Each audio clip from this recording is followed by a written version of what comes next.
आओ सुनाऊं कहानी। लाइक शेयर सब्सक्राइब कमेंट करना ना भूलें।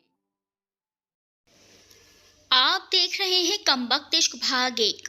हेलो दोस्तों, कैसे हैं आप सब? उम्मीद करते हैं अच्छे होंगे। सबसे पहले तो तेरा फितूर के लिए ढेर सारा शुक्रिया दोस्तों। आपने उसे खूब इंजॉय किया, खूब हंसे। दीक्षा ने हंसा हंसा कर लोटपोट किया हुआ था।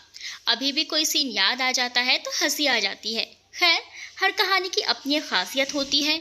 उम्मीद करते हैं कमबख्त इश्क भी आपको खूब पसंद आए। चलिए फिर चलते हैं कहानी का हिस्सा बनने। आज राठौड़ निवास का हर एक एक कोना लाइटिंग से सजाया हुआ था, जो बिल्कुल किसी नई नवेली दुल्हन की तरह लग रही थी। जिस किसी की भी नज़र इस घर की तरफ उठती, उसकी नजरें ही टिक जाती और वो तारीफ किए बगैर रह नहीं पा रहा था। इतना सजा संवारा हो भी क्यों ना। भाई, हमारे राठौड़ परिवार के सबसे बड़े बेटे यानी प्रशांत सिंह राठौड़ की आज शादी जो है, उसके पिता विशाल सिंह राठौड़ खुद ही सारी तैयारियों को देख रहे थे। भाई साहब, इसको ऐसा कीजिए, उसको वैसा कीजिए, इसको यहाँ लगाइए, थोड़ा सा इधर, वगैरह वगैरह। प्रशांत के बड़े पापा नीतीश सिंह राठौड़ मेहमानों का स्वागत कर रहे हैं। अरे वर्मा साहब, मिस्टर दीक्षित, आइए आइए कहते हुए सबके अवभगत में लगे हुए हैं। क्या राठौड़ साहब, आप यहाँ क्या कर रहे हैं? ये सब छोड़िए, ये बाकी का काम सब हम देख लेंगे। फिलहाल तो आप सभी जाकर तैयार हो जाइए। याद है ना, थोड़ी देर बाद ही यहाँ से बारात निकलने वाली है, वो भी आपके बड़े बेटे की। इसीलिए आप और नीतीश भाई साहब दोनों ही जल्दी से तैयार हो जाइए। जाइए जाइए कहकर अनामिका जी ने विशाल सिंह जी को अंदर भेज दिया। अच्छा बाबा, जा रहा हूँ, इतना कहकर विशाल सिंह जी अंदर जाने लगे। अंदर की तरफ जाते हुए विशाल जी ने नीतीश जी को देखा, जो मेहमानों से बात कर रहे थे। वो रुक गए और उन्होंने नीतीश जी के पास जाकर कहा, नीतीश भैया चलिए, आप भी तैयार हो जाइए, समय हो रहा है जाने का। विशाल तुम चलो, मैं बस अभी आता हूँ, मेहमानों के आवभगत में लगे नीतीश जी ने कहा। तो विशाल जी अंदर चले गए। सारा घर मेहमानों से भरा पड़ा था और सबके चेहरों पर खुशियां साफ झलक रही थी। वंदना, नरेन, साक्षी तैयार होकर इधर से उधर चक्कर लगा रहे थे। प्रशांत अपने कमरे में क्रीम कलर के शेरवानी पहने दुल्हा बनकर बार बार आईने में खुद को निहार रहा था। वो अब बिल्कुल तैयार हो चुका था अपनी दुल्हनिया को ले आने के लिए। वाह भाई, कतई जहर लग रहे हो। देखना, भाभी तो पागल ही हो जाएंगी आपको देखते ही, सच्ची बता रहा हूँ। उसके कमरे में आते हुए युवराज ने कहा। युवराज सिंह राठौड़ 6 फीट ऊंचा लंबा कद, काले बाल जो माथे पर बिखरे हुए थे और कुछ सीधे से सेट किए हुए थे, जिसकी उम्र 25 साल है और प्रशांत से 3 साल छोटा है। लंबा चेहरा, हाथ पर गोल्डन घड़ी और गले में मोटा सा चेन, काली गहरी आंखें और क्यूट सा दिल चुराने वाला उसका स्माइल। प्रशांत अभी भी खुद को आईने में देख रहा था। उसने अपने गले के पास कॉलर को ठीक करते हुए युवराज की तरफ देखकर कहा, क्या युवराज, कुछ भी बोल रहे हो तुम? मैं बिल्कुल भी अच्छा नहीं लग रहा हूँ ना, इसीलिए तुम मेरा मजाक उड़ा रहे हो? मैं जानता हूँ तुम्हें अच्छी तरह से। भाई कसम से आप बहुत अच्छे लग रहे हो। अगर मेरी बातों पर यकीन नहीं हो रहा तो मैं प्रीति भाभी को वीडियो कॉल करूँ? आप उन्हीं से पूछ लेना, उनकी बातों का तो विश्वास होगा ना आपको। इतना कहकर युवराज ने अपना फ़ोन निकाला और प्रीति के पास कॉल करने लगा, लेकिन प्रशांत उदास सा बेड पर बैठ गया। तो युवराज भी उसके बगल में आकर बैठ गया और उसने उसके कंधे पर हाथ रखकर कहा, भैया मम्मी कसम, आप सबसे अच्छे लग रहे हो। युवराज बिल्कुल सच बोल रहा है प्रशांत, सच में आज तुम बहुत अच्छे लग रहे हो। कहीं किसी की नज़र ना लगे मेरे बेटे को। हाथों में सहरा और साफा लिए उसके पास आती हुई अनामिका जी ने कहा और अपनी आंखों के कोनों से काजल निकालकर प्रशांत के कान के पीछे लगा दिया। तुम बैठो, मैं तुम्हें सहरा पहना देती हूँ, उसके बाद निकलेंगे। जी मम्मी कहकर प्रशांत बेड पर बैठ गया। तभी हॉल से विशाल जी की आवाज़ सुनाई पड़ी। अरे अनामिका जी, हमारे दूल्हे राजा तैयार हुए कि नहीं? जल्दी कीजिए भाई, वक्त हो गया है, वरना मुहूर्त का समय निकल जाएगा। बस हो गया है पापा, दूल्हे राजा बिल्कुल तैयार हैं। प्रशांत को सहरा पहनाते हुए युवराज ने विशाल जी को जवाब दिया। हाँ, अब बिल्कुल तैयार है मेरे भैया, भाभी को लाने के लिए, है ना मम्मा? कहकर युवराज ने अपनी मम्मी की तरफ देखा। अनामिका जी ने कहा, बिल्कुल, अब चलो तुम दोनों, कहते हुए वो बाहर निकली। उनके पीछे पीछे ही प्रशांत और युवराज भी कमरे से बाहर निकल आए। नीचे मंदिर में आकर सबने भगवान के सामने हाथ जोड़ लिए, अच्छे से वहां पहुंचने और अच्छे से शादी हो जाने की प्रार्थना की। भगवान का आशीर्वाद लेकर सभी बाहर निकले जहां गाड़ियां लगी हुई थी। सभी गाड़ी में जाकर बैठ गए और बारात वहां से रवाना हो गई रामगढ़ के कोलेरपीरा की ओर। लगभग 5 घंटे काफी लंबे रास्ते तय करने के बाद बारात पहुंच गई कोलेबिरा के गलियों में, जहां राजीव माथुर साहब का घर भी जगमगा रहा था। उनके बड़ी से छोटी वाली बेटी प्रीति माथुर और प्रशांत राठौड़ आज शादी के पवित्र बंधन में बंधने वाले थे। सारी गाड़ियां एक एक कर आकर माथुर जी के घर के बाहर रुकी। प्रीति को उसकी सहेलियां तैयार कर रही थी। रेड कलर का भारी भरकम लहंगा जिसमें बहुत सुंदर ढंग से कढ़ाई की हुई थी, गले में बड़े बड़े खूबसूरत मोतियों का आभूषण, मांग में मांग टीका पहने प्रीति दुल्हन बनकर तैयार थी और बहुत ही ज्यादा खूबसूरत लग रही थी। प्रशांत बाबू तो आज देखते ही रह जाएंगे, उसकी एक सहेली ने प्रीति से कहा तो वो मुस्कुरा दी। बारातियों के आते ही खिड़की से झांक रही तान्या ने कहा, अरे लो प्रीति, तुम्हारा दुल्हा आ गया। एक तरफ से युवराज उतरा, वो भी आज पिंक शेरवानी में कतई जहर लग रहा था। उसे देखते ही प्रीति की सहेलियां आहें भरते हुए बोली, हाय प्रीति, कितना हैंडसम है यार जीजा जी। उन सब की बातें सुनकर प्रीति भी खिड़की के पास आकर देखने लगी और हंसते हुए बोली, ये वो नहीं है तानिया, ये वो नहीं है मतलब? यही तो दुल्हे की तरह लग रहे हैं और दुल्हे वाली गाड़ी से उतरे भी हैं। फिर ये उनके छोटे भाई और मेरे होने वाले देवर हैं युवराज सिंह राठौड़। यार प्रीति, तेरा ये देवर इतना हैंडसम लग रहा है ना, मेरे तो दिल ही आ गया। तो इससे मेरी सेटिंग करवा देना प्लीज़। तान्या ने कहा तो सब हंसने लगे। प्रीति बड़ी इतराते हुए बोली, सोचूंगी लेकिन बाद में। आखिर मेरे देवर जी की जिंदगी है, ऐसे कैसे करवा दूंगी? उन्हें भी तो लड़की पसंद होनी चाहिए। तभी गाड़ी के दूसरी तरफ से सर पर सहरा बांधे प्रशांत उतरा। उसने अपनी नज़रें इधर उधर उठाई तो ऊपर प्रीति के कमरे की खिड़की के पास काफ़ी सारी लड़कियां दिखी, पर वो तो नज़र ही नहीं आई जिसे वो ढूंढ रहा था, क्योंकि तब तक प्रीति पीछे मुड़ चुकी थी। तान्या, अरे देखो देखो, दुल्हे राजा को आते ही कैसे उतावले हो रहे हैं दुल्हन को देखने के लिए। सारी सहेलियां और प्रीति हंसने लगी। नीचे काफ़ी इज्जत के साथ बारातियों का स्वागत हुआ। प्रीति की मम्मी ने सबसे पहले दुल्हे की आरती उतारी, तिलक, फिर अक्षत लगाया और फिर अंदर ले आए। फिर प्रशांत को ले जाकर स्टेज पर बिठा दिया गया। पंडित जी ने कहा, जजमान दुल्हन को बुलाइए, शादी का मुहूर्त हो रहा है। जी पंडित जी, कहकर सुजाता जी अपनी बेटी को यानी दुल्हन को लाने चली गई। जैसे ही सुजाता जी प्रीति के कमरे में पहुंची, उसे देखकर सुजाता जी भावुक हो उठी। उनकी आंखों में एक नमी तैर गई। वो कहने लगी, आज हमारी बेटी कितनी प्यारी लग रही है इस दुल्हन के लिबास में। भगवान ने क्यों ऐसे नियम बनाए बेटियों के लिए, जो खिलते हैं किसी और के बगीचे में और महकाने चले जाते हैं दूसरी के आंगन को। सुजाता की बातें सुन प्रीति की आंखों में भी पानी आ गया और अपनी माँ के गले लग गई। मम्मा, प्रीति ने अलग होते हुए कहा तो उसकी मम्मी बोली, मैं तो भूल ही गई, मैं तुम्हें बुलाने आई थी। पंडित जी ने कहा है मुहूर्त का समय हो रहा है, चल। कहते हुए उसकी चुनरी ठीक किया और ले जाने लगी। एक तरफ सुजाता जी और दूसरी तरफ प्रीति की सहेलियां साथ साथ चल रही थी। जैसे ही वो लोग सीढ़ियों से उतरने लगे, सबकी नजरें दुल्हन को देखने लगी। अरे भाई, अब वो दुल्हन है तो शादी के दिन सबकी नजरें तो उन्हीं पर होना चाहिए ना। प्रशांत जी नज़र तो जैसे प्रीति पर ही ठहर सी गई। उसके पास ही खड़ा युवराज ने कहा, भैया संभल कर, कहीं बेहोशी ना हो जाओ आप। भाभी तो सच में बहुत खूबसूरत लग रही हैं, आपको हार्ट अटैक ना आ जाए। प्रशांत ने बेख्याली में से कहा। सुजाता जी ने प्रीति को लाकर प्रशांत के बगल में खड़ा कर दिया। फिर दोनों की वरमाला हुई। उससे कुछ देर बाद दोनों को मंडप में बिठाया गया। एक एक कर शादी की सारी रस्में की गई। दोनों ने अग्नि को साक्षी मानकर 7 फेरे लिए, साथ निभाने का वचन दिया, मांग में सिंदूर भरा, मंगलसूत्र पहनाया और इसी के साथ विवाह संपन्न हुआ। अब से प्रीति प्रशांत की हुई, मिसेस प्रशांत सिंह राठौड़। तो उन्होंने सभी बड़ों जनों से आशीर्वाद लिया। कुछ देर के लिए प्रीति को कमरे में ले जाया गया। वहाँ थोड़ी देर बैठा कर आराम किया और उसके बाद बारी आई विदाई की। सबकी आंखें नम थी। ये सबसे मुश्किल वक्त होता है एक माता पिता और बेटियों के लिए। सुजाता जी और राजीव जी के गले लगकर प्रीति खूब रोई।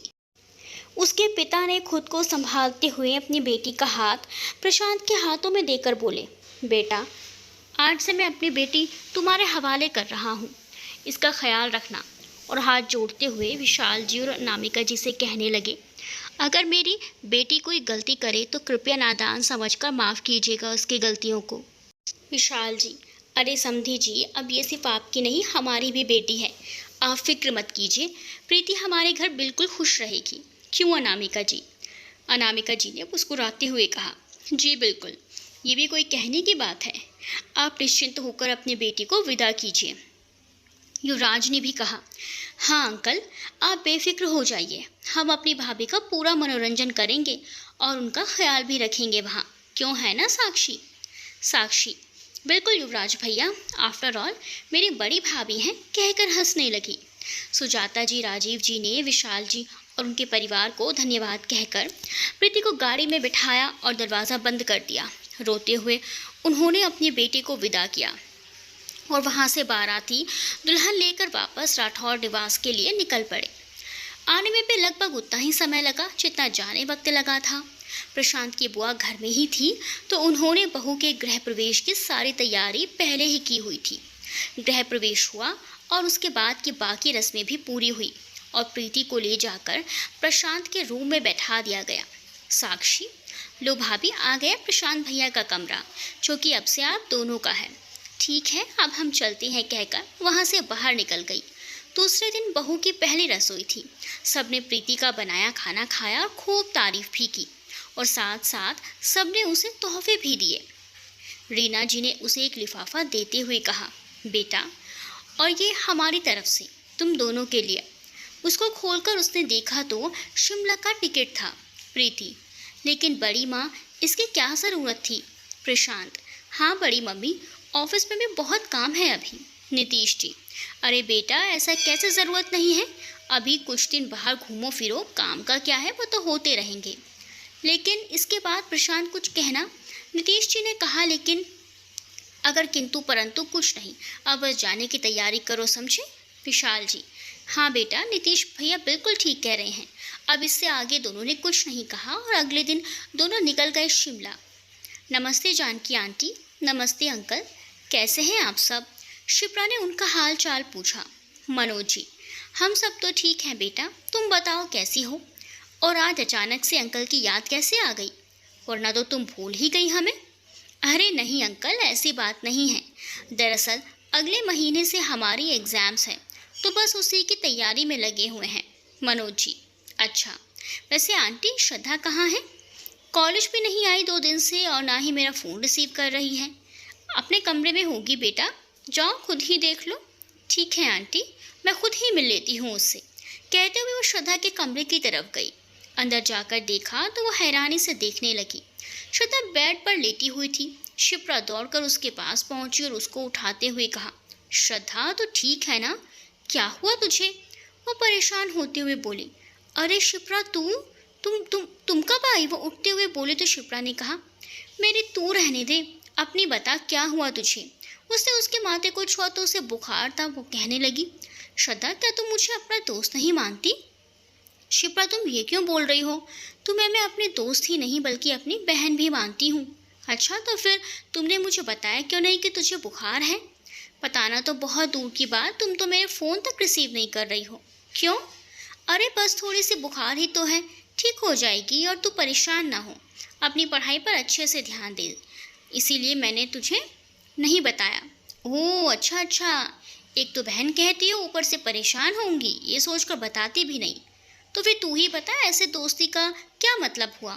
वो रुआसी होकर बोली, देख, इस बार माफ़ कर रही हूँ, लेकिन आइंदा मुझसे कुछ भी छुपाया ना तो मुझसे बुरा कोई नहीं होगा, समझी? इतना कहकर उसने श्रद्धा को गले लगा लिया। श्रद्धा बच्चों की तरह बोली, समझ गई, अब ऐसा कभी नहीं करूँगी, पक्का। इसी में तुम्हारी भलाई है। तुम्हें पता है मैं कितनी परेशान हो गई थी। तुम जल्दी से ठीक हो जाओ और कॉलेज आओ, मुझे बिल्कुल भी अच्छा नहीं लगता तुम्हारे बिना। ठीक है, मैं अब चलती हूँ, तुम अपना ख्याल रखना, कहकर उसने उसके चेहरे पर हाथ फेंका, बाय कहा और निकल गई। अच्छा अंकल, अब मैं चलती हूँ, मिल ली श्रद्धा से? जी। इतना कहकर वो वहाँ से कॉलेज चली गई। इधर विशाल जी और नीतीश जी ऑफिस जाने के लिए निकल रहे थे। नीतीश जी, विशाल, वो चड्डा वाले प्रोजेक्ट का क्या हुआ? बस भैया, काम शुरू हो गया है उस पर, जल्दी कंप्लीट हो जाएगा। पापा और बड़े पापा के ऑफिस जाने के बाद। माँ, मैं बाहर जा रहा हूँ, युवराज ने कहा। अनामिका जी, बाहर जा रहा है, लेकिन कहाँ? माँ, वो मेरा दोस्त है ना अर्जुन, वो आज विदेश से वापस आ रहा है और इसी खुशी में सभी दोस्तों को पार्टी दी है। और हाँ, आते समय शायद काफ़ी लेट हो जाऊँ, इसीलिए आप इंतज़ार मत करना, ठीक है? वो तो ठीक है, लेकिन तुमने अपने पापा को बताया? वरना वो मुझसे पूछेंगे। अरे माँ, उन्हें नहीं बताया है, इसीलिए तो आपको बता रहा हूँ, युवराज ने कहा। तो अनामिका जी ने कहा, ठीक है, लेकिन जल्दी आने की कोशिश करना। ठीक है मम्मा, बाय। बाय बड़ी मम्मा, कहकर चला गया। उधर एयरपोर्ट में एयरप्लेन लैंड हुआ, उसमें से एक लड़का निकला, 6 फुट, युवराज इतना लंबा कद और देखने में भी बिल्कुल युवराज के जैसा। हाँ, थोड़ा सा कम है युवराज से, लेकिन वो भी स्मार्ट ही है। हे अर्जुन, कैसा है ब्रो? मैं कब से खड़ा यहाँ तेरा इंतज़ार कर रहा हूँ, कहकर उसके पास जाकर ज़ोर से दोनों को गले लग गए। अर्जुन, अरे ब्रो, मैं बता नहीं सकता तुझे, यहाँ देखकर मुझे कितनी खुशी हो रही है। सच में, अगर मैं ठीक ना भी होता ना, तो भी तुझे देखकर अब ठीक हो ही जाता। दोनों हंसने लगे। दोनों गाड़ी में बैठकर निकल गए एयरपोर्ट से अर्जुन के घर के लिए। युवराज ड्राइविंग सीट पर ड्राइव कर रहा था और बगल में अर्जुन बैठा मुस्कुरा रहा था। क्या बात अर्जुन, चुपके चुपके मुस्कुराया जा रहा है? इसकी कोई ख़ास वजह? हाँ भाई, वजह तो ख़ास ही है, इतने सालों बाद वापस अपने शहर जो आ रहा हूँ। खुशी तो होगी ना? युवराज ने जवाब दिया। अर्जुन, वैसे तूने इस बार MBA फाइनल किया ना? युवराज, हाँ, एग्ज़ाम्स तो दिया हूँ, अब देखते हैं रिज़ल्ट कैसा होता है। प्रो, रिज़ल्ट बहुत बढ़िया होगा, मुझे पता है, तूने बहुत मेहनत की है, लेकिन उसके बाद क्या करने का सोचा है? युवराज, देखूंगा। अर्जुन, ठीक है, देख लेना। तुम प्रशांत भैया की शादी में क्यों नहीं आए? बहुत मिस किया मैंने तुम्हें। पता भी, जब से तुम अब्रॉड गए हो ना, मेरा तो मन ही नहीं लगता था, ऐसा लगता था जैसे बिल्कुल अभी अधूरा ही है। अच्छा, ऐसा है क्या? चल कोई नहीं, अब मैं आ गया हूँ ना, तो मिलकर मस्ती करेंगे और भी। बूढ़े थोड़ी ना हुए हैं युवराज। बिल्कुल, कहकर दोनों हंसने लगे।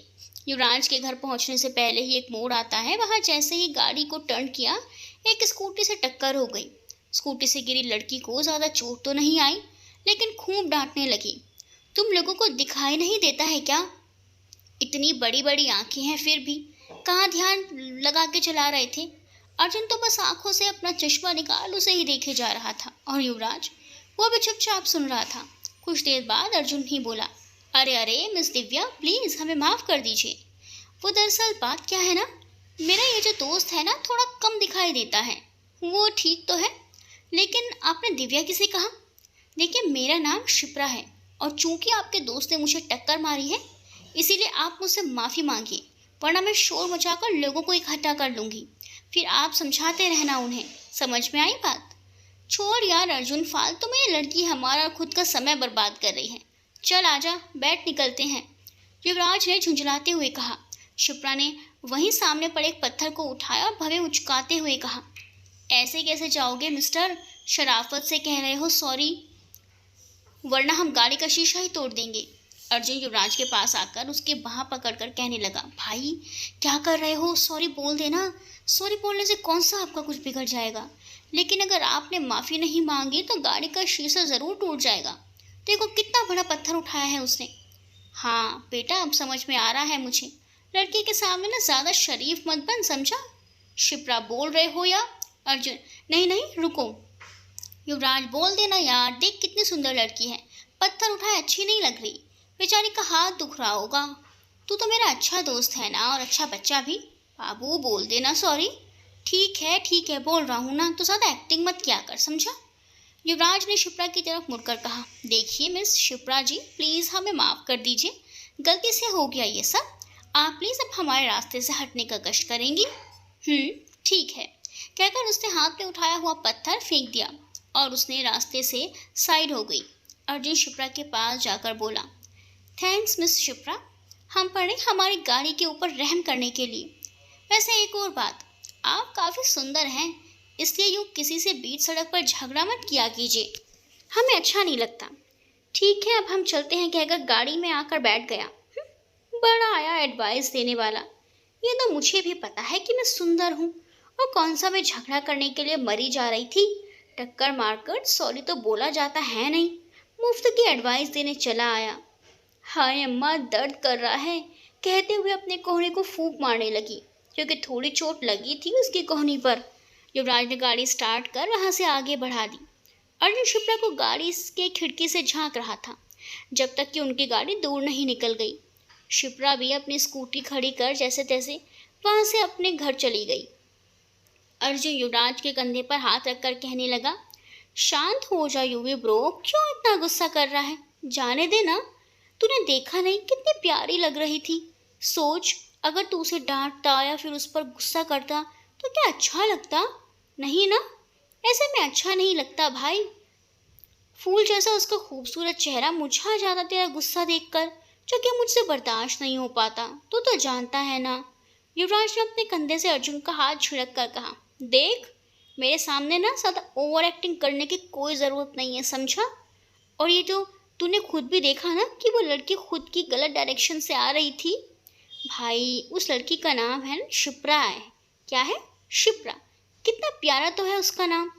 देख अर्जुन, बात ऐसी है कि उसका चाहे जो भी नाम हो, उससे मुझे कुछ लेना देना नहीं है, लेकिन गलती तो उसी की थी ना। और माफ़ी तो हमसे ऐसे मंगवा रही थी जैसे कहीं की राजकुमारी हो। कहते हुए उसने गाड़ी की स्पीड बढ़ाई, लेकिन अब अर्जुन ने उसकी बातों को अनसुना कर पीछे सीट पर अपना सर टिकाए आंखें बंद कर ली। कुछ देर बाद दोनों अर्जुन के घर पहुंचे। युवराज ने डोर बेल बजाई तो मिसेस मोहिनी जी ने दरवाज़ा खोला।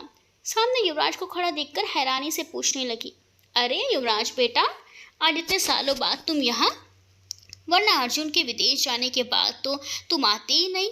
आज रास्ता भटक गए हो क्या? उन्होंने थोड़ी नाराजगी जताते हुए उससे कहा, अरे नहीं मोहिनी आंटी, ऐसी बात बिल्कुल भी नहीं है। और आप ऐसा क्यों बोल रही हो? अक्सर तो आता रहता हूँ आप सबसे मिलने के लिए, और आप है कि सालों बाद आया हूँ ऐसा कह रही हैं। लेकिन आज तो मैं अपने साथ किसी को लेकर आया हूँ, देखिए।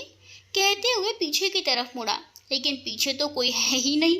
बेटा, क्या मजाक कर रहे हो मेरे साथ, वो भी इस उम्र में? शिवराज आश्चर्य होकर सोचने लगा कि अर्जुन का बच्चा किधर गया। मैं पीछे तो खड़ा था। तभी मोहिनी जी को एहसास हुआ कि कोई उनके पैर छू रहा है।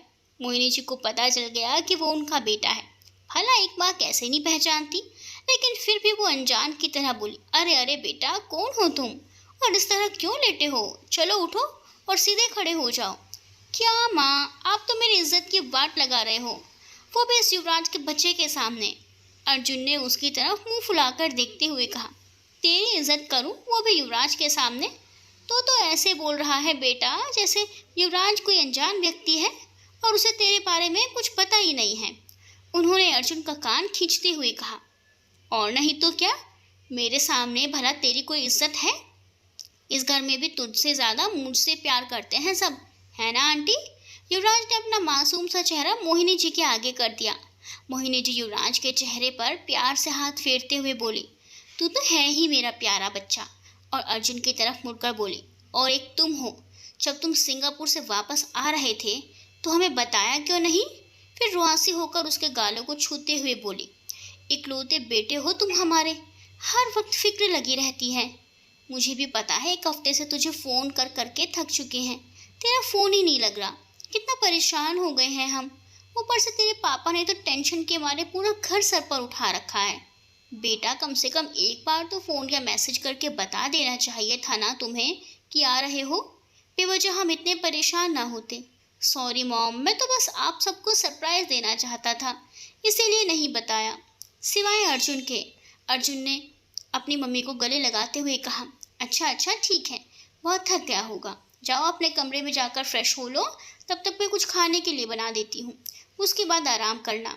युवराज, आंटी मेरे लिए भी। हाँ बाबा, तुम्हारे लिए भी, तुम्हें कैसे भूल सकती हूँ। इतना कहकर वो किचन की तरफ चली गई युवराज अर्जुन के कमरे में फ्रेश होने के लिए। युवराज, भाई भूल तो नहीं रहा, शाम होने वाली है और तुमने पार्टी के लिए पहले ही दोस्तों को बुलाया है, याद है ना? वरना कूटेंगे सारे मिलकर तुझे। दक्ष संजय दोनों कब से कॉल किए जा रहे हैं, बोल क्या जवाब दूं? तभी उसका फोन रिंग हुआ। स्क्रीन पर दक्ष नाम फ्लैश हो रहा था। बात क्या कहूँ इन कमीनों को। अर्जुन, बोल, हम आ जाएंगे, युवराज ने फोन रिसीव करते हुए कहा। अरे दक्ष, हम आ जाएंगे टाइम से, तुम लोग ना अर्जुन के फार्म हाउस में आ जाना, ठीक है। दक्ष ने कहा ठीक है और कहकर फोन रख दिया। जब दोनों नीचे आए तो मोहिनी जी खाना टेबल पर रख चुकी थी। थोड़ा सा खाने के बाद अर्जुन ने कहा, मॉम, वो हम बाहर जा रहे हैं, सालों बाद लौट कर आया हूँ ना, तो दोस्तों ने पार्टी मांगी है। आप पापा को बोल देना मैं रात में ही आऊँगा, या ना भी आऊँ। मोहिनी जी मुस्कुराते हुए बोली, ठीक है जा, मैं बोल दूंगी तेरे पापा को कि उनके लाडले बेटे वापस आ गए हैं और आते ही पार्टी करने चले गए हैं। ठीक है मॉम, चलते हैं। युवराज मोहिनी जी के गले लगकर कहने लगा, बाय आंटी, फिर आऊँगा। मोहिनी जी मुस्कुराकर, ठीक है बेटा, बाय। इतना सुनकर युवराज उससे अलग हुआ और वहाँ से दोनों चले गए। अब ड्राइविंग सीट पर अर्जुन था। वो युवराज से कहने लगा, कमीने कहीं के, तुझे ज़रा से भी फिक्र नहीं है क्या मेरी? मुझसे ही ड्राइव करवा रहा है, ये भी नहीं सोचा? बेचारा इतनी दूर से सफ़र करके आया है, थक गया होगा। लेकिन नहीं, तू क्यों करेगा, कहकर मन ही मन अर्जुन उसे गाली देने लगा। लेकिन युवराज एक शब्द नहीं बोला। वो तो चुपचाप सीट की तरफ पीछे टिककर सो रहा था। हाँ, ये बात अलग है कि उसे नींद नहीं आई थी, इसीलिए मन ही मन वो भी अर्जुन की बातें सुनकर मुस्कुरा रहा था। उसे तो ये भी पता था कि अर्जुन के मन में अभी उसके लिए कैसी भावनाएं आ रही होंगी। रात में डिनर करने के बाद श्रद्धा अपने कमरे में आकर स्टडी टेबल पर बैठ गई और नोट्स निकाल कर पढ़ने लगी। लगभग 10 मिनट हुए होंगे कि उसका फ़ोन बज उठा। उसने देखा शिप्रा का कॉल है। श्रद्धा फ़ोन रिसीव करते हुए बोली, हाँ शिप्रा बोल। श्रद्धा, कैसी हो तुम अभी? देखकर तो गई हो, वैसी ही हूँ। अच्छा ठीक है, मैं फ़ोन रखती हूँ। अरे क्या हुआ, सिर्फ इतना ही पूछने के लिए फ़ोन किया था क्या तूने? तुम ठीक हो? हाँ मैं ठीक हूँ। मुझे क्या होगा, बस हाथ में चोट लगी है और कुछ नहीं। श्रद्धा परेशान होते हुए बोली, क्या क्या कहा तुमने, चोट लगी है? कब, कैसे और कहाँ? तेरा ध्यान कहाँ रहता है? मैंने कितनी बार कहा है तुझे ठीक से स्कूटी चलाया कर, लेकिन नहीं, तुझे मेरी बात ही कहाँ सुननी है। तुझे तो बस हवा में उड़ना है ना? अरे मेरी अम्मा, पहले तो तू शांत हो जा और प्लीज़ डांटना बंद कर। अच्छा ठीक है, नहीं डांटूंगी। अब बताओ कैसे हुआ ये सब? वो जब मैं घर आ रही थी ना, तो टर्निंग के पास मेरा ध्यान ही नहीं रहा और जाकर सामने से आ रही कार से टक्कर हो गई। उसने श्रद्धा को वहाँ पर हुई सारी बात बताई। श्रद्धा उसकी बातों को सुनकर हंसते हुए बोली, तू भी ना बिल्कुल नौटंकीबाज है। एक तो खुद की गलती थी और ऊपर से तूने उन बेचारों से ही माफ़ी भी मंगवाई। वो तो अच्छा हुआ कि शरीफ बंदे थे। शिप्रा ने भी हंसकर कहा, शरीफ और वो हो ही नहीं सकता यार। एक तो फ्लर्ट करने में आगे और दूसरा अकड़ वाला था। अच्छा ठीक है श्रद्धा, फ़ोन रखती हूँ, तुझे नींद आ रही है ना? Bye, good night, love you. Shraddha ने भी मुस्कुरा कर गुड नाइट कहा और फ़ोन डिस्कनेक्ट हो गया। अर्जुन ने अपने फार्म हाउस के सामने पहुंचकर गाड़ी रोक दी। दोनों गाड़ी से उतरकर अंदर चले गए, जहां उनके बाकी दोस्त पहले से ही इंतज़ार कर रहे थे। युवराज और अर्जुन को फार्म हाउस के अंदर आते देख दक्ष और संजय दोनों बहुत ही ज़्यादा खुश हो गए, लेकिन अपने चेहरे पर खुशी का कोई भी भाव प्रकट नहीं होने दिया। बस उन दोनों की ओर दौड़ पड़े। उन दोनों को अपनी तरफ आते देख युवराज और अर्जुन के चेहरे खिल उठे और उन्हें गले लगाने के लिए युवराज और अर्जुन ने अपनी बाहें खोल दी। लेकिन इन दोनों ने उनके पास आकर दोनों को गले लगाने के बजाय उनके सोच के विपरीत दोनों को मारना शुरू कर दिया।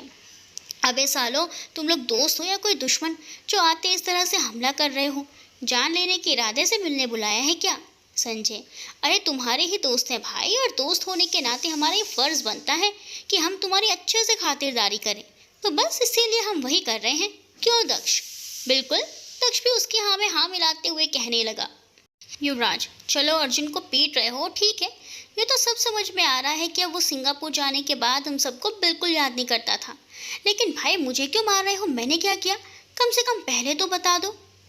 दक्ष, संजय तुम अर्जुन को छोड़ो, हम उसे बाद में देख लेंगे, पहले इसको देखते हैं।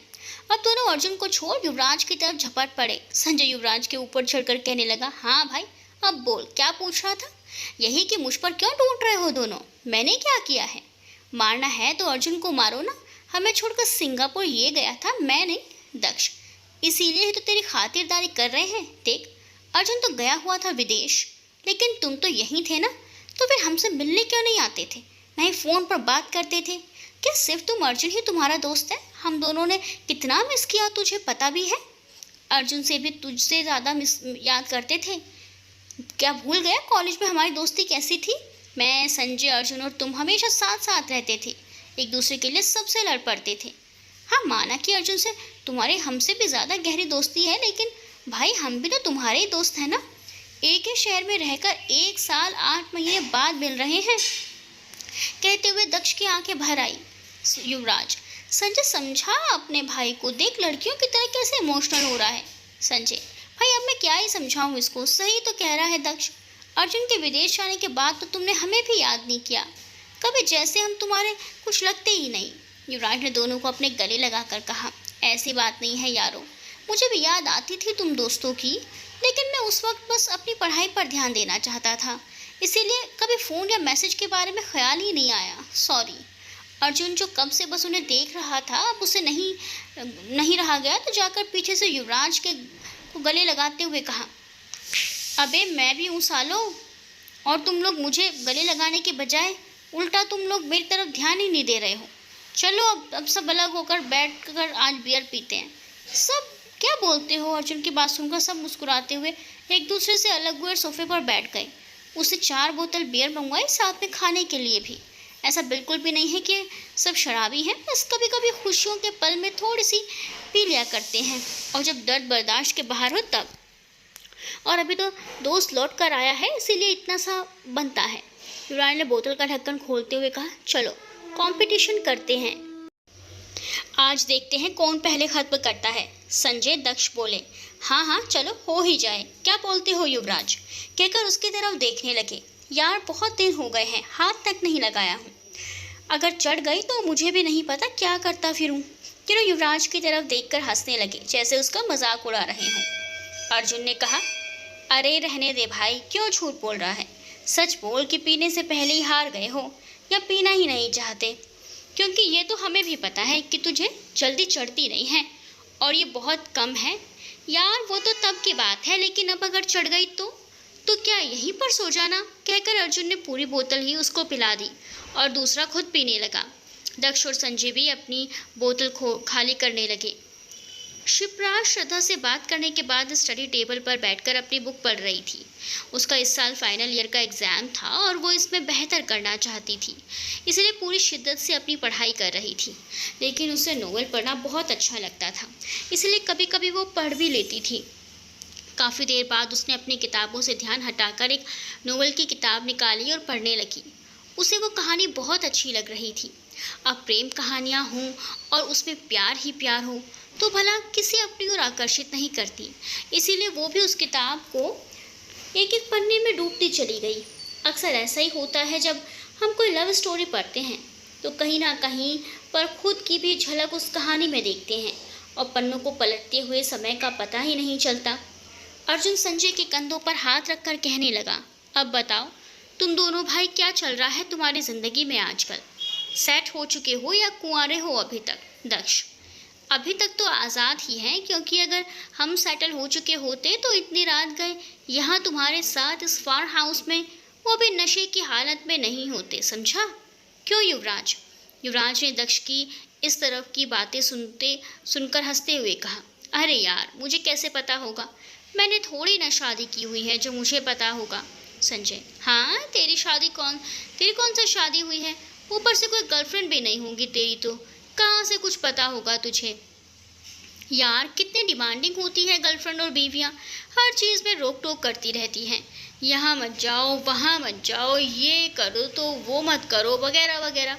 संजय ने एक्टिंग करते हुए कहा, युवराज इसीलिए ही तो गर्लफ्रेंड नहीं बनाई है भाई, वरना तुम्हें भी मालूम है और साथ ही पूरा कॉलेज जानता था, लड़कियाँ मधुमक्खियों की तरह मेरे आगे पीछे भिनभिनाती रहती थी।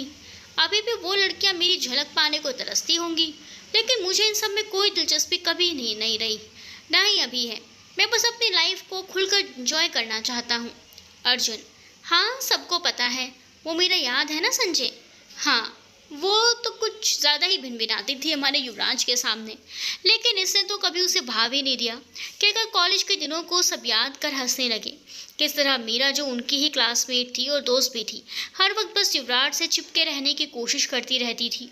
वो इसीलिए क्योंकि वो युवराज को पसंद करती थी, लेकिन युवराज उसको दोस्त से ज़्यादा कुछ नहीं समझता था।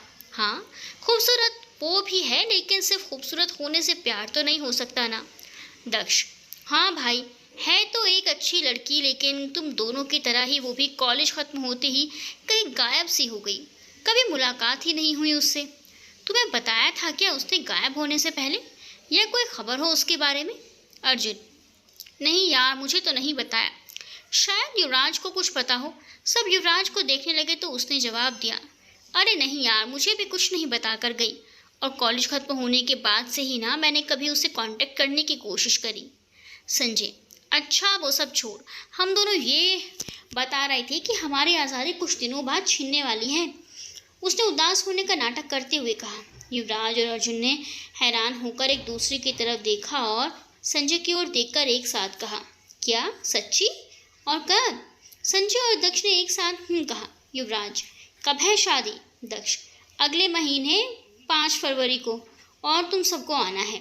अर्जुन उत्सुकता से बोला, और तू हमें ये सब अब बता रहे हैं? अगर आज मैं नहीं आता तो फिर तुम दोनों अकेले अकेले शादी रचा लेते, और हमें तुम्हारी शादी में नाचने का मौका भी नहीं मिलता। दक्ष: हाँ, अब तुम लोग ने कभी याद ही नहीं किया तो कैसे बताते? चारों बात करते करते कब गहरी नींद के आगोश में चले गए, किसी को कोई होश ही नहीं रहा। किसका पैर किधर और हाथ किधर। श्रद्धा नोवेल पढ़ते हुए उसमें इस कदर डूब गई थी कि उसे भी वक्त का ख्याल नहीं रहा। जब हवा का झोंका खिड़कियों को थोड़ा खड़खड़ाकर अंदर आया, तब उसने नज़र उठाकर घड़ी की तरफ देखा, जिसमें रात के 2 बजने वाले थे। कहानी खत्म तो नहीं कर पाए, लेकिन नींद भी तो ज़रूरी है ना, इसीलिए लाइट बंद कर बेड पर आकर सो गई। और जल्दी ही नींद ने श्रद्धा को अपनी आगोश में ले लिया, और वो खूबसूरत सपनों की दुनिया में चली गई, जहाँ उसे अपना राजकुमार मिलता है। सुबह सुबह फ़ोन की आवाज़ से सबकी नींद से आँख खुली। सब हड़बड़ाकर उठे और चेक करने लगे किसका फ़ोन बज रहा है। सब ने देखा युवराज का फ़ोन बज रहा है। चारों एक दूसरे को देखने लगे। संजय जल्दी से उठ खड़ा हुआ और दौड़कर खिड़की के पास जाकर पर्दा हटाया। सबकी नजरें बाहर गई तो देखा आकाश पर सूर्य के दर्शन दिए काफ़ी समय हो गया है, मतलब सूर्योदय हुए काफ़ी वक्त हो चुका था। घड़ी में समय देखा तो लगभग 8 बज रहे थे। तब तक युवराज के हाथों में बजता हुआ फ़ोन डिस्कनेक्ट हो गया। वापस सबके बीच आकर संजय ने कहा, यार इतनी देर हो गई है और हम यहाँ कुंभकर्ण की तरह पड़े हुए हैं। लगता है घर में सबको पता चल चुका है कि हम घर में नहीं हैं, इसीलिए परेशान हो रहे होंगे। तभी संजय का फ़ोन भी बजने लगा। दक्ष: हो सकता है। तुम्हारा फ़ोन भी बज रहा है, देख किसका है। संजय: वो। युवराज: क्या वो लगा रखा है? कोई भूत प्रेत का चेहरा देख लिया क्या स्क्रीन पर, जो ठीक से बोल भी नहीं पा रहे हो? युवराज की बात सुनकर दक्ष को हंसी आ गई। उसने कहा, युवराज ऐसे मत बोल, भाई को बुरा लग जाएगा, क्योंकि मैं जानता हूँ शायद किसका कॉल आया है संजय को। अर्जुन: किसका? दक्ष: जरूर रत्ना भाभी का कॉल आया होगा, है ना भाई? हाँ, संजय ने अपना सर हिलाते हुए जवाब दिया। मैं बात करके आता हूँ, कहकर फ़ोन रिसीव करते हुए उसने थोड़ा दूर चला गया। अर्जुन: हाँ भाई, बात करो, तुम्हारा ही तो समय है। दक्ष ने हंसते हुए कहा, अरे तो तुम कौन सा 80 वर्ष के बूढ़े हो, आगे के दांत टूट चुके हैं, ऊपर से बाल सफ़ेद हो गए हैं जो उदास हो रहे हो। यार एक हट्टे कट्टे और सुंदर नौजवान हो, 4 बंदियां तो सेट होंगी ही विदेश में, और यहाँ भी मिल जाएगी। क्यों? युवराज: अरे तुझे क्या लगता है हमारा अर्जुन इतना शरीफ है कि उसकी लाइफ में कोई लड़की नहीं है? जरूर सिंगापुर में 1-2 गर्लफ्रेंड सेट कर लिया होगा ये। उसके बाद सुनकर अर्जुन ने उसके सर पर टपली मारी तो दक्ष को हंसी आ गई। तभी युवराज का फ़ोन वापस से रिंग हुआ। भाभी, यहाँ पर घर में सब बिल्कुल ठीक हैं। आप बताइए शिमला कैसी लग रही है आपको? काफ़ी इंजॉय कर रहे होंगे ना? मैंने तो बस नाम ही सुना है शिमला का, उसकी तारीफ सुनी है, लेकिन कभी वहाँ जाकर खुद देखा नहीं हूँ। सोचता हूँ कभी चला ही जाऊँ, क्योंकि लोगों के मुंह से सुनना और अपनी आंखों से देखकर महसूस करने में बहुत ज़्यादा फ़र्क होता है। हाँ युवराज, तुम बिल्कुल चिंता मत करो। जब तुम्हारी शादी हो जाएगी ना, तब हम तुम्हारे लिए भी शिमला का ही टिकट बुक कर देंगे।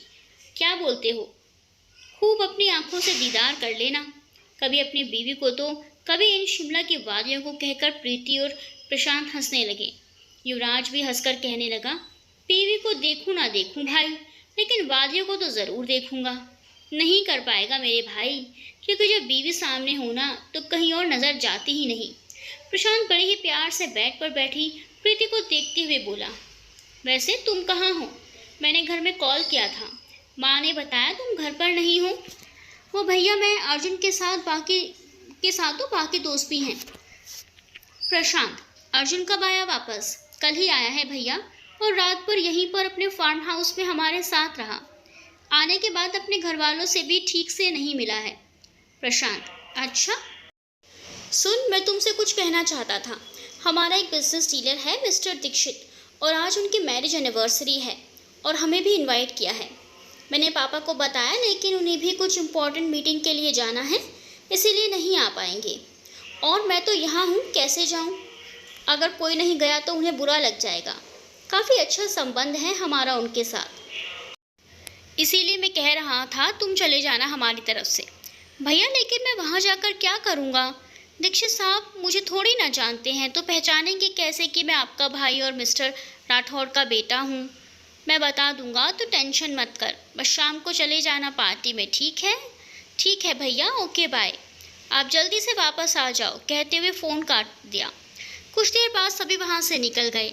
संजय दक्ष अपने घर के लिए और युवराज अर्जुन को अपने घर की तरफ ले गया।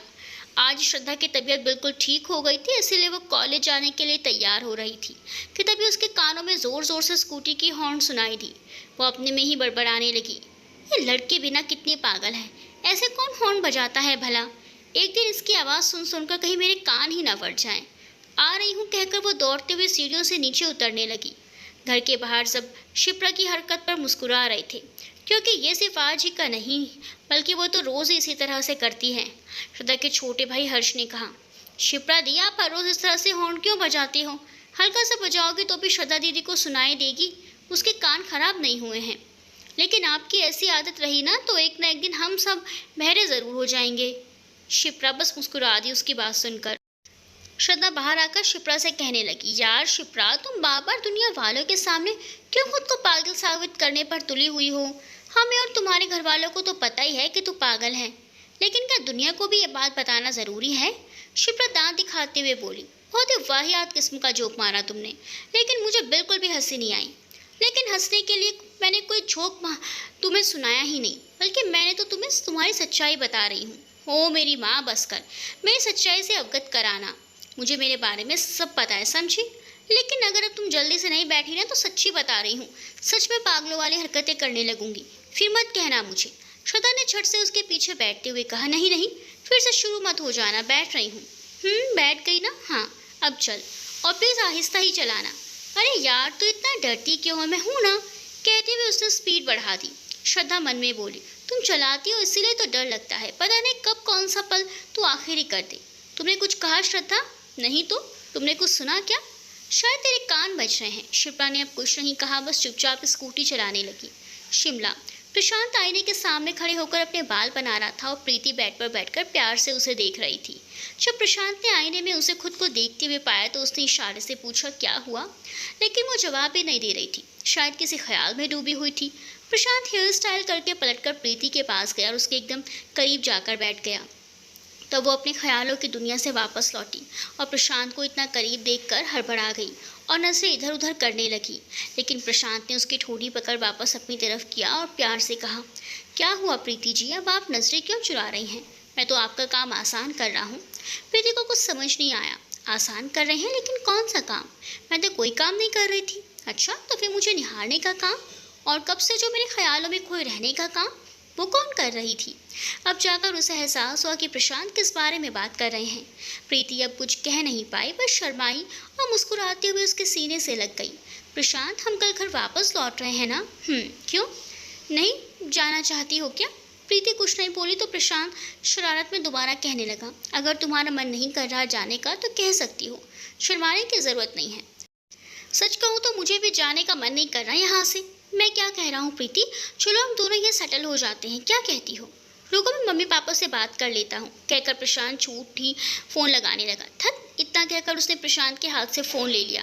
मैंने ऐसा कब कहा? मैं तो बस आपसे पूछ रही थी। अरे पागल, मैं भी तो बस मजाक कर रहा था। उसका सर सहलाकर उसे चूमते हुए कहा। अच्छा चलो अब जल्दी से तैयार हो जाओ, आज हम खूब घूमेंगे और साथ ही शॉपिंग करेंगे। उसके बाद दोनों तैयार होकर होटल से कैब बुक किए और घूमने के लिए निकल गए। सबसे पहले मॉल रोड पहुंचे। मॉल रोड शिमला की एक ऐसी जगह है जहां कई दुकानें, रेस्टोरेंट, कैफ़े और बहुत सारे पर्यटक आकर्षण चीज़ों से भरी हुई हैं। वहां उन दोनों ने हाथों में हाथ डाले हुए बहुत दूर तक सफ़र किया।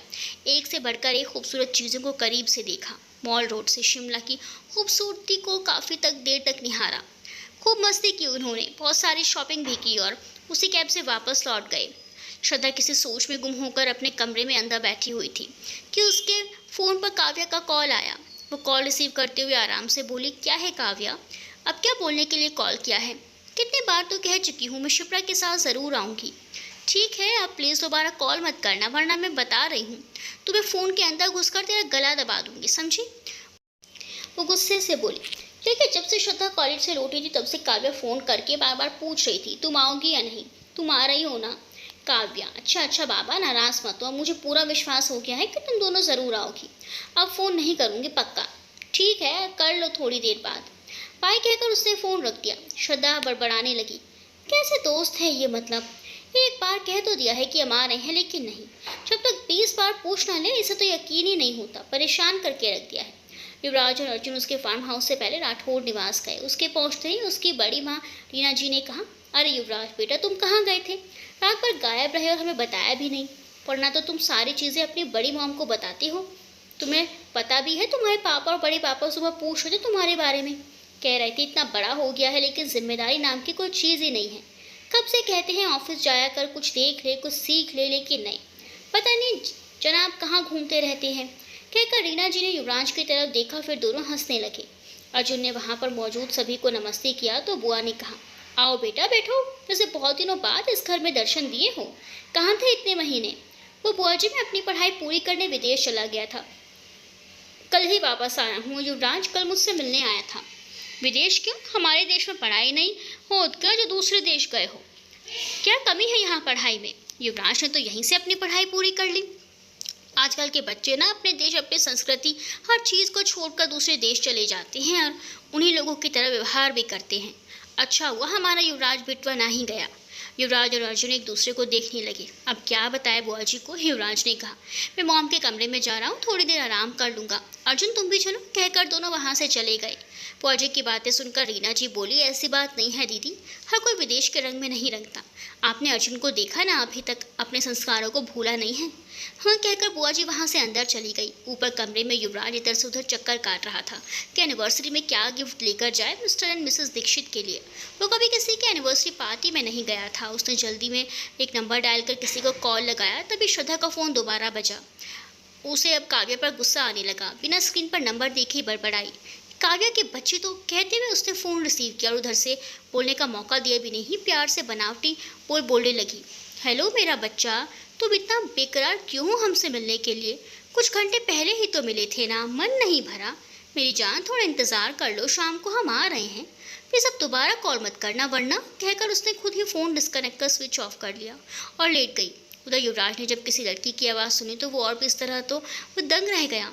कभी अपने फ़ोन को तो कभी अपने कानों को छू कर देखने लगा कि अभी अभी क्या हुआ, अभी अभी जो हुआ है और आगे क्या होने वाला है, अगले भाग में पता चलेगा दोस्तों। तो मिलते हैं अगले भाग में, तब तक के लिए बाय बाय।